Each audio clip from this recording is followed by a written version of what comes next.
Hello friend, आज मैं आप लोग के लिए एक नई टॉपिक लेके आई हूँ जिसका नाम है फर्टिलाइज़र एंड देयर रोल। ये बेसिकली बिलोंग कर रहा है हमारे फिश एंड फिशरीज टॉपिक से। तो चलिए इसके इंट्रोडक्शन से स्टार्ट करते हैं। फर्टिलाइज़र क्या होता है? फर्टिलाइज़र जनरली नेचुरल या सिंथेटिक सब्सटेंस है।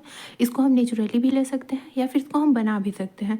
ये यूज होता है पॉन्ड में to increase the production of natural food organism to be eaten by fish, that is phytoplankton, zooplankton and insect. ये ऐसा होता है कि जो फर्टिलाइज़र होता है जब उसको हम पॉन्ड में डालते हैं तो वो पॉन्ड का नेचुरल फूड, जो नेचुरल फूड पॉन्ड में खुद से उगते हैं, जैसे हमारे फाइटोप्लैंक्टन हो गए, बहुत सारे तरह के जो प्लैंक्टन हो गए, उनकी ग्रोथ को इंक्रीज करता है। फर्टिलाइज़र जितने भी अमाउंट में अवेलेबल न्यूट्रिएंट होता है पॉन्ड में, सबको इंक्रीज करता है और वो प्रोडक्टिविटी को इंक्रीज करने में हमारी मदद करता है। अब हम टाइप ऑफ फर्टिलाइज़र देखें तो जनरली दो टाइप के फर्टिलाइज़र होते हैं। पहला होता है organic fertiliser and second is the inorganic fertiliser. Inorganic fertiliser mineral fertiliser होता है जो कंटेन करता है मिनरल न्यूट्रिएंट और उसमें कोई भी ऑर्गेनिक मैटर नहीं होता है। मतलब इनऑर्गेनिक फर्टिलाइज़र जनरली मिनरल का ही बना होता है, उसमें ऑर्गेनिक मैटर नहीं होता है। इनऑर्गेनिक फर्टिलाइज़र को हम फर्दर ग्रुप कर सकते हैं तीन कैटेगरी में: प्राइमरी, सेकेंडरी और ट्रेस न्यूट्रिएंट। ये इसका क्लासिफिकेशन हम इसके न्यूट्रिएंट के आधार पे करते हैं। जैसे कि जो हमारा प्राइमरी न्यूट्रिएंट होता है जिसको हम मेजर बोल सकते हैं, वो हमारा नाइट्रोजन, पोटेशियम और फॉस्फोरस हो गया। और जो हमारे सेकेंडरी न्यूट्रिएंट होता है उसमें हमारा कैल्शियम, मैग्नीशियम और सल्फर आ गया। ट्रेस न्यूट्रिएंट होता है जो न्यूट्रिएंट बहुत ही कम अमाउंट में प्रेजेंट होता है या फिर हमको कम अमाउंट में चाहिए, वो हमारा ट्रेस न्यूट्रिएंट हो गया। कुछ उसका एग्जाम्पल देख ले तो जैसे जिंक, कॉपर, आयरन, ये सब हो गया।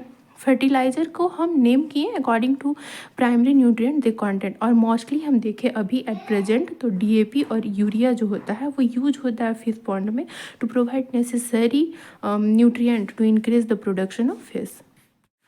अब हम कैरेक्टरिस्टिक देखें इनऑर्गेनिक फर्टिलाइज़र का, तो inorganic fertilizer it can not be stored easily for long time, large scale distribution is not easy, इसमें मिनरल कंटेंट ज़्यादा होता है, it is not use as a direct food for fish. Price जो होता है inorganic fertilizer का वो high से वेरी हाई होता है और ये जनरली अवेलेबल नहीं होता है, it is usually commercially supplied होता है और समटाइम हम इससे इम्पॉर्टेड हुई होता है।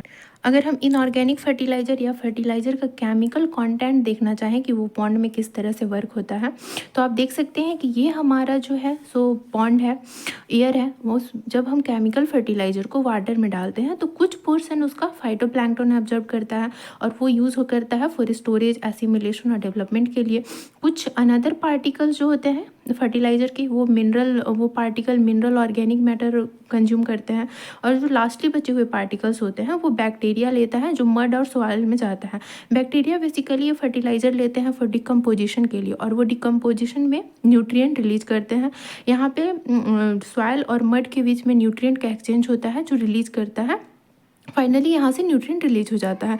तो जब हम ओवरऑल इसका एक्शन देखते हैं तो वो फाइटोप्लैंक्टन ऑब्जर्व करें या पार्टिकल्स, मिनरल ऑर्गेनिक पार्टिकल्स ले या फिर हमारे बैक्टीरिया पार्टिकल्स ले, ये तीनों हमारे प्रोडक्टिविटी को इंक्रीज करते हैं, मतलब ये हमारे पॉन्ड के प्रोडक्शन साइकिल को इंक्रीज करते हैं।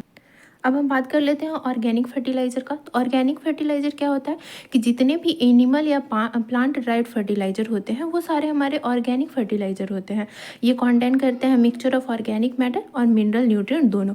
इनऑर्गेनिक फर्टिलाइज़र में क्या था कि वहाँ पे सिर्फ मिनरल न्यूट्रिएंट ज़्यादा थे, ऑर्गेनिक मैटर नहीं थे, पर ऑर्गेनिक फर्टिलाइज़र में मिनरल न्यूट्रिएंट के साथ साथ ऑर्गेनिक मैटर दोनों भी होता है। ये एक इफेक्टिव वे होता है to increase natural food supply in pond to improve fish production. इन फिश प्रोडक्शन के लिए एक मिनिमम कॉस्ट पे ये ऑर्गेनिक फर्टिलाइज़र बहुत यूज़फुल होता है। अब हम different type of animal fertiliser की अगर बात करें तो ये मोस्टली जो होते हैं वेस्ट मटेरियल से ड्राइव्ड होते हैं। मतलब सिंपल वर्ड में हम ये बोल सकते हैं कि जितने भी ऑर्गेनिक फर्टिलाइज़र होते हैं वो हमारे वेस्ट ड्राइव्ड फर्टिलाइज़र होते हैं। ये इंक्लूड करते हैं हमारे animal manure, agro industry waste, biogas slurry, natural vegetation, ये सारे हमारे ऑर्गेनिक फर्टिलाइज़र के टाइप हुए।